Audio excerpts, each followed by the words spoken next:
A couple months ago, I made a video on do I regret buying my 2024 Toyota Tacoma. Well, today we're going to do something a little different, but also kind of similar to that. Is if I could go back in time, would I still buy this truck? Now, I have about 5,000 miles on it. I've had it since July of last year, so about 7-ish months. So with everything that's good that I've experienced and everything that's bad that I've experienced, would I buy this truck again? So I'm someone that does a ton of research on things that I'm going to buy. I'm not an impulse buyer. I have not, and I never will be that person that walks into a dealership just thinking like, oh, hey, I need a new car. Let's see what they have. No, I'm coming prepared. I'm going to know more than the salesman about the car. I would have already read the entire owner's manual for the car. Like this truck, I read the owner's manual, I don't know, 4 months before I bought it. And I read the owner's manual of the Ford Ranger and the Chevy equivalent and the, I don't know if there's there's a GMC equivalent, I think. But I was like, I'm going to be prepared. And when I am prepared, I'm able to make decisions that I don't regret. Now, of course, if you follow my channel for a while, you will have seen there's issues with like a rattling sound in the door that was never really fixed. They just shoved some padding in the door and it kind of muted the sound. It was funny. Someone commented, they're like, "Oh, so you're just driving around with a mattress in your door?" And I was like, "Yeah, I guess I am." But hey, it works for now. But yeah. So the issues. So let's talk about some of like the issues that I've had, and to kind of really factor that in with the positive experience I've had to see like if I could go back in time. Obviously, if you see my other video, I do not regret buying this truck, but if I could go back in time and pick something else, that's a completely different question. So with this truck, let's talk about the bad things that I've experienced with this truck. So the air dam that this truck comes with is big. Like it's like a snowplow. Like it's like, I swear it feels like it's that big. Immediately I was like, I have to take that off. I hate the look.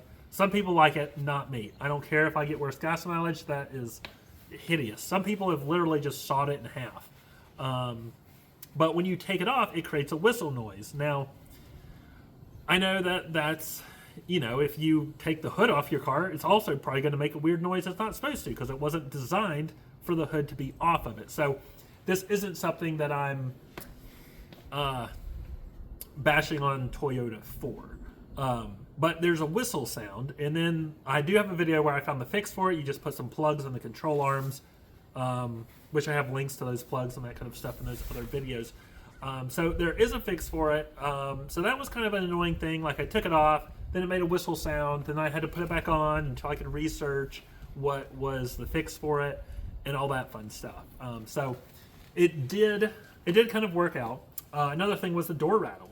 It was this annoying rattle sound. I also have a video on that goes over that in depth. So there are a lot of things that are like kind of like small and annoying. It does. I would say that there might be some creaks and rattles like inside the cabin when you go over bumps and stuff like that. Again, this is a truck. It's not a Ferrari or a Lamborghini where I am paying $300,000 and expect it to be perfectly quiet. So it does kind of work out in the end, where everything is working as it should for the most part. So the Toyota Safety Sense 3.0, I've had some issues. I was actually driving home from Charlotte last night, and I was on a bridge, and the paintings for the bridge it had been worn off. So I was using, the cruise control where it steers itself, essentially like the autopilot feature. And I was driving, and it was it just kind of was a little jerky. Like it was like, oh, let's go over here. It wasn't really sure what path to take because there was no road paintings to help guide it. So, I mean, that's, this car doesn't run on AI. I don't expect it to be perfect, but there are some issues. And then on a recent road trip to Indiana, I was driving it and it tried to go into a left turn lane at 60 miles an hour because it wasn't marked and the road was kind of curved that way. So there's a couple glitches, I'd say, with the Toyota Safety Sense 3.0. Again, it's not meant to be an autopilot. So at the end of the day, it's fine for what it is. Now let's talk about the good. The seating position is comfortable. I'm 6'4", super tall. In the 2023 Tacoma, I test drove one of those. My head was like smashing the ceiling. I hated it. The seating position was terrible for me. So I love that they changed that. I love the interior. I like the 14-inch screen. At first I thought I'd hate it, but I do actually enjoy the 14-inch screen. So that was super nice. My favorite part about the screen is when you're backing up, you have a giant dashboard that's showing your backup camera. So you can see all the cars in front of, or everything behind you. You can see if a little kid's running out. You can see a car coming down the road. Like, it's a great wide angle lens. Very clear backup camera. I absolutely love that. So there are a ton of features that this truck has.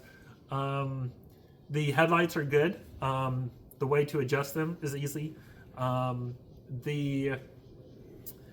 Let's see if there's anything else that jumps out. Overall the truck is, it's a great truck. So to answer the question, if I could go back in time, would I buy this truck or would I get something like a Ford Ranger or Ford Ranger Raptor? I was kind of leaning towards the Raptor Ranger before I bought this, but the terrible gas mileage kind of made me decide against it. Whereas this is the hybrid. Speaking of hybrid, have you seen these new floor mats from Last Fit for the 2024 Toyota Tacoma hybrid? They fit absolutely perfect. I absolutely love them. Link in description. So it's rated at 24, even though I average about 21. Maybe because I took the air dam off. I don't know. I don't know. It could be that. Maybe, maybe not.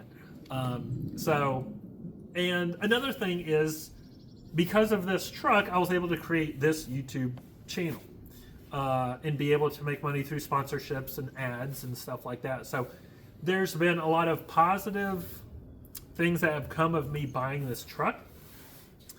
So to actually answer the question, which is, if I could go back in time, would I buy this truck? Would I still buy this truck or would I pick something else? I would pick this truck every time. If I could go back in time, every time I would pick this truck. I've been happy with it. It gets me to where I need to go. I was able to do a little bit of off-roading in Indiana when I went up there, and it handled perfectly in the mud and muddy, slushy Indiana cornfields. So it's been a great truck. If I could go back in time, I would get this truck over and over again. So far, the transmission's held up well. I know there's some transmission issues with some of them, but overall, it's been a great truck. So yes, if I could go back in time, I would buy this truck in this color every time. That's all I got for you today. As always, thanks for watching, and I'll see you in the next one.